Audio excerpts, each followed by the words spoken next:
المحتوى بتاعي مستهدف نوعيات كتير في مجال الكوره، محللين اداء، مدربين، لعيبه، حتى المعدين البدنيين، حتى اخصائيين نفسيين للعبه. فكل دول انا وجهت لهم حاجه في المحتوى بتاعي، ولكن انا مقصر بعض الشيء مع الناس اللي بتحب تشعبوا لي الكلام، اللي بتتفرج على الماتش عادي من القهوه عايزه تنبسط بالكوره فقط لا غير. فتعالى خليك ما تملش من الفرجه على التحليل قبل الكوره، بحيث ان انت تشوف الهيكل بتاع الفرقه والخطه اللي بتلعب بيها، او الاساس اللي يخلي المدرب يلعب بيها والسبب ايه. وممكن يبقى لك بعض الاراء في الخطه بعد ما تعرف على حسب امكانيات لعيبه الفرقه اللي بتشجعها. فيلا بينا، شويه وقت بسيط من عندك هيفرقوا معاك في الفرجه ما بين الشوطين وقبل الماتش. فتعالى هنا معايا، عارفك اللي بتتفرج ومكسوف تسال صحابك الكويره في القهوه احسن يضحكوا على سؤالك مهما كان تافه. تعالى نبدا بابسط حاجه، وهي الاربعه 4-2. زي ما انت شايف الاربعه 4-2 دي من اقدم الخطط في الكوره، اللي كانت مسيطرة على الكرة الإنجليزية في التسعينات وأوائل الألفينات.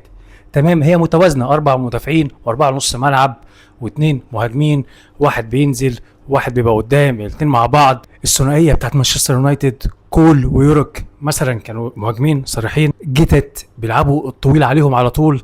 على فكرة أليكس فيرجسون كان بيستخدمها في الأول وخد بيها بطولات. طبعا الاثنين اللي على الطرف دول بيروحوا يوفروا العرضيات وموازين الملعب، بس للاسف الاثنين اللي في نص الملعب دول بقى، الاثنين دول دلوقتي حتى لما بيتلعب عليهم ثلاثه بيعانوا من ازمه، لان بيبقى في تفوق عددي وبيعرفوا يكسروا الخطوط بتاعتهم ويتفوقوا عليهم. بس طبعا في فرق بتستخدمها دلوقتي ولكن بطرق مختلفه. يعني الاربعه 4-2 نورو الضيقه لما تتعمق شويه قدام، زي مثلا اشكال مختلفه زي سيميوني مع اتلتيكو ما بيلعب بيها، ولكن فيها طرق وديناميكيات مختلفه. ولكن انا ببدا معاك واحده واحده، وادخل عندي في الاكونت هتعرف الطرق والتحديثات اللي بتحصل على الخطط دي. ولكن احنا لسه بنقول يا هادي. هنيجي بقى لل5-3-2.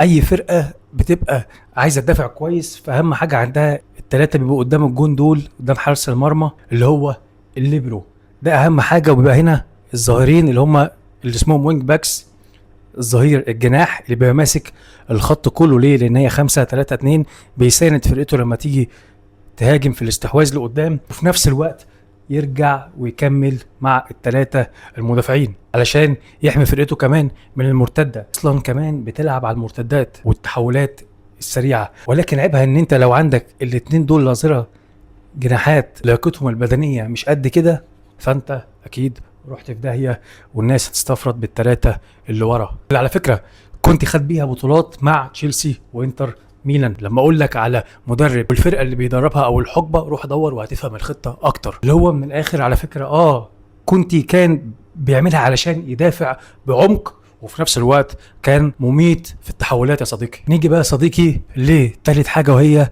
4-3-3، واللي هي كره القدم الشامله الهولنديه في السبعينات، اللي بعد كده اتطورت وعدل منها جوارديولا مع برشلونه فترته، وبعد كده في الاخر عمل منها اللامركزيه غريبه يورجن كلوب في ثلاثيه صلاح وماني وفيرمينيو. لازم يكون عندك لعيبه نص ملعب جامدين فيها تفوق عدل في نص الملعب، تعرف تتحكم في نص الملعب بسبب الثلاث لعيبه دول. لو تفتكر لما قلت لك لما بيلعبوا الثلاث لعيبه على الاثنين بتوع ال4-4-2، في نفس الوقت لازم يكون عندهم فنيات عاليه، يعني يا صديقي كويسين في التيكي تاكا، وفي نفس الوقت عنده الجزء اللي قدام ده يعرف يعمل الضغط العالي كويس. لازم تكون لعيبه كبيره في الضغط العالي زي ما كان بيعمل يورجن كلوب. في نفس الوقت لعيبه بتجيد اللا مركزيه، لان 4-3-3 لو متابعنا صديقي من بدري فيها تحولات كتير قوي، فلعيبه كمان ناضجه تكتيكيا. عقبه لو عندك لعيب كره على قده صعب قوي يلعب الطريقه بتاعت 4-3-3 الا لو هنرص طوب بقى ويلا نلعب زي ما احنا كده من غير اي حاجه. لازم تكون فنياته عاليه عشان اللا مركزيه اللي فيها،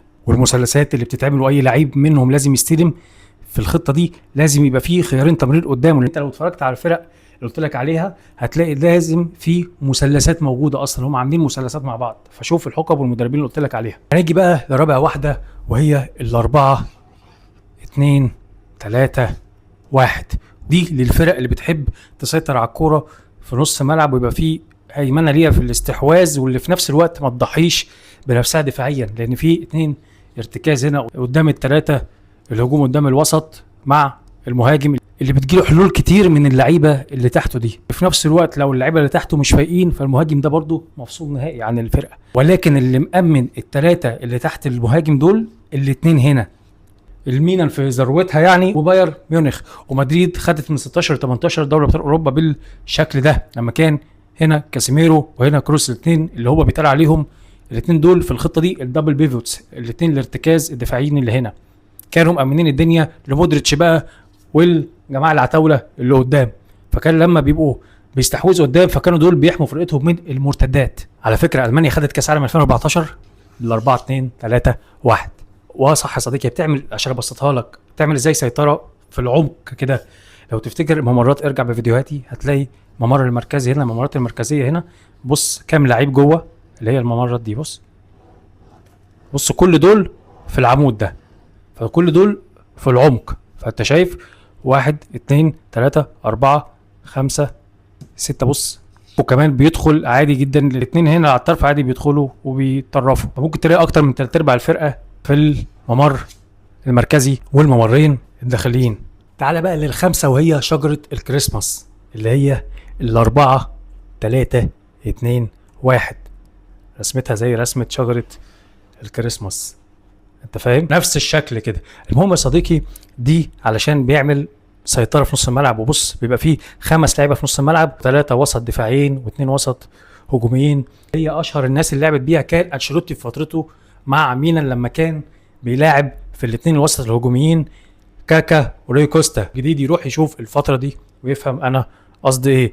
ولكن دي في نفس الوقت صعبه في حاجه، اللي انت هنا الظاهرين علشان يروحوا يوفروا العرضيات ويمسكوا عرض الملعب كده، فبيسيب مكانه فاضي ومحتاج لياقه بدنيه عاليه، وفي نفس الوقت بيبقى فيه مساحات وراه، فلازم الجماعه اللي في نص الملعب يغطوا وراهم ما يسرحوش من الاخر. وفي نفس الوقت لو الاثنين الوسط الهجوميين مش فايقين، المهاجم مش بره الماتش والمهاجم ما جاش اصلا. لو الاظهره ما عملتش العرضيات للمهاجم برده ولا توفقوا، برده المهاجم اتقطعت له ميه ونور. نيجي بقى 3 4 3.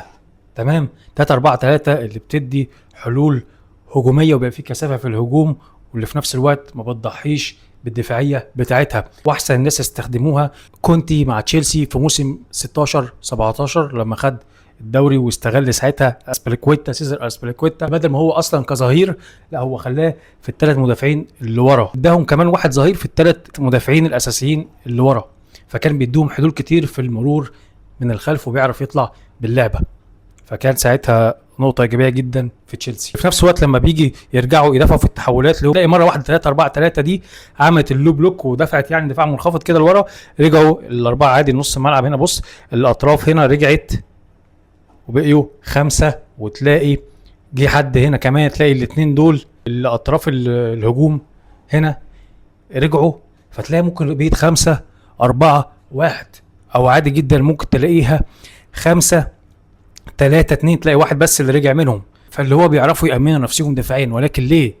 علشان اللعيبه اللي بتلعب الخطه دي اكيد لياقتهم البدنيه عاليه، لان انت لو عادي وبتلعب في ليفل عالي وبتلعب بالخطه دي لا هتقع في نص الماتش عادي جدا. هنيجي للخطه رقم 7 وهي 3 5 2.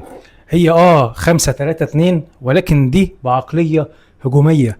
ليه؟ لان هو مزود لك بنص الملعب مش في الخط الدفاع، اللي هم الاظهره اللي برضو بتساند على طرف الملعب كله، اللي في نفس الوقت لازم عشان تنجح الخطه دي لازم يكون عندك لعيبه ارتكاز يعرفوا يحموا فرقتهم من المرتدات ويفسدوا هجمات الخصم، علشان تحس بقيمه الزياده اللي عاملها في نص الملعب دي. على فكره اليوفنتوس سيطرت على الدوري الايطالي بالطريقه دي، فنفس برضو عقليه ال 3 4 3 بس انت مزود لعيب في نص الملعب عشان تسيطر اكتر. تعال نشوف بقى اقدم خطه فيهم وهي اللي كانت من ثمانينات القرن ال19 لحد الثلاثينات القرن ال20، وهي خطه الهرم، اسمها الهرم، اللي هي 2 3 5 زي ما انت شايف. بص الهرم عامل ازاي، 2 3 5 2 3 5. ايوه صديقي، اللي هي بيعملوا له التحول لحظه استحواذ الكره. دلوقتي الفرقه بتعملها في الكره الحديثه، ولكن لحظه استحواذ الكره وبيضغطوا بيزودوا عدد مهاجمين قدام. ولكن زمان كان ده الشكل الاساسي لما كانت الاولويه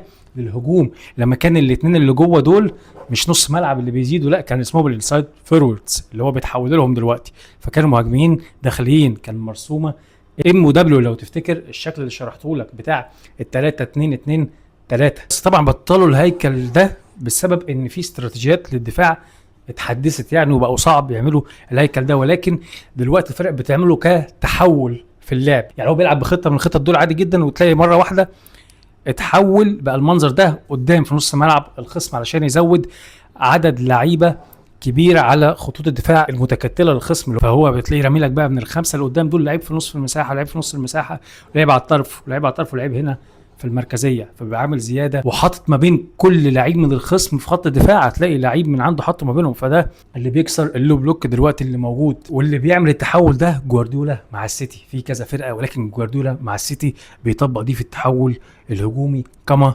قال الكتاب بالظبط زي ما انا بقول لك كده. فبيعمل ماتش جوه ال 18. ركز بقى هنا معايا تحت الأربعة 1-4-1،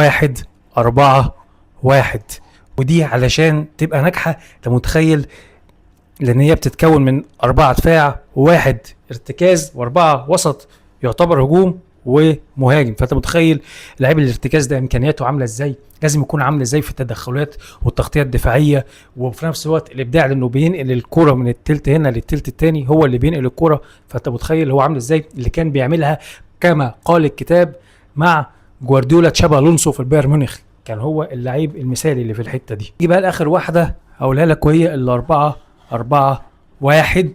اللي هي مشابهه لل4-4-2 ولكن مفيش تبادل هنا. هو واحد مهاجم متاخر صانع لعب 10 اللي هو كان بيلعبها في المان يونايتد، وين روني هنا قدامه فان نيستلروي، ويرجع للحقبه دي. فكان بيلعب هنا ما بين الخطوط، هو حلقه الوصل بين خط النص مكون من 4 لعيبه والفرود.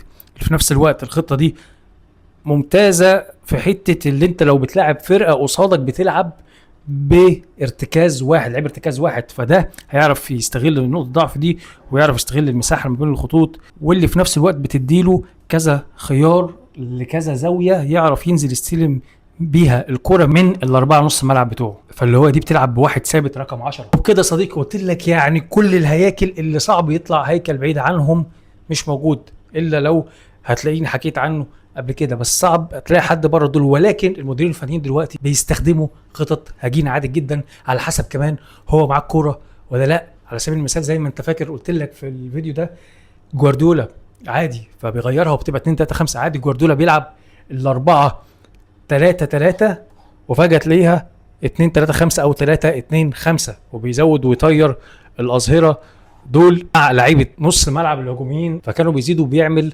زياده وتفوق عددي هنا على دفاع الخصم زي ما انت شايف.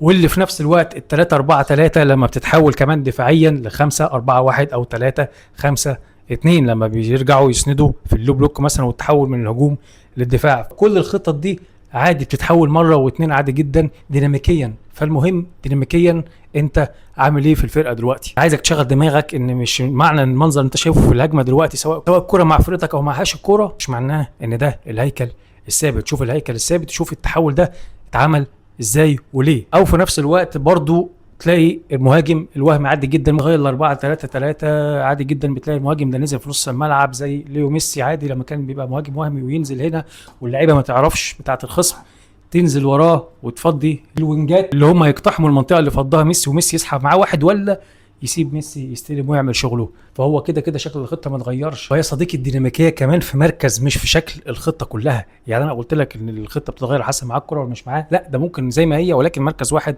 اللي اتغير زي ما انا قلت لك على ليو ميسي، وكمان زي فيليب لام مع جوارديولا في البايرن ميونخ، وكانسيلو برضو معاه كان بيستخدم معاهم نظريه الظهير المعكوس، اللعيب الباك اللي بيدخل في نص الملعب علشان يزيد. لو تفتكر ارجع بفيديو ال3 بوكس 3 اللي انا عملته وشوف الديناميكيات الخاصه باللعيبه اللي علشان تتقلب الخطه بتاعه المدرب ل3 بوكس 3. ارجع بالفيديو بتاعه وانت هتفهم. فعادي ممكن شكل الفرقه ثابت وبيتغير بسبب تحرك لعيب واحد، سواء لهدف انه يغير شكل الفرقه اللعيب ده او يغير شكل اللعبه. افهم الفرق بين الاثنين يا صديقي، ولازم ترجع تتابع كل فيديوهاتي بعد ما انت خدت الاساسيات دي علشان تلاقي نفسك دوست اكتر واكتر تبقى فاهم كل حاجه. فاللي عايز اقوله لك ان مفيش حاجه اسمها يا صديقي الخطه المثاليه. عادي جدا جوارديولا سيطر على العالم بال4-3-3 وفي نفس الوقت مورينيو خد دوري ابطال اوروبا بانتر ميلان 4-3-3 ولكن بطرق مختلفه، ادوار مختلفه بتعتمد على الادوار الداخليه للعيبه جوه. يعني ال4-3-3 دي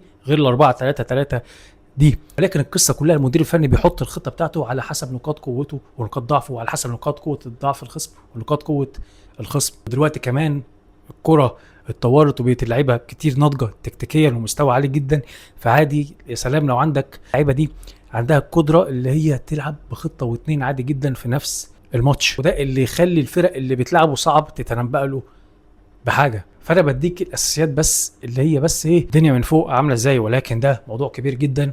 وانت لو متابعني او كسلت تشوف فيديو ليه علشان معقد وكنت بستهدف مثلا محللين او مدربين او ايا كان مين في المجال، فلا انت لو ذاكرت او فهمت الفكره بتاعت الفيديو ده هتلاقي حاجاتي سهله بعد كده. وكان معكم حازم زياد، حد بيحب يعرف الكوره بتلعب ازاي. سلام.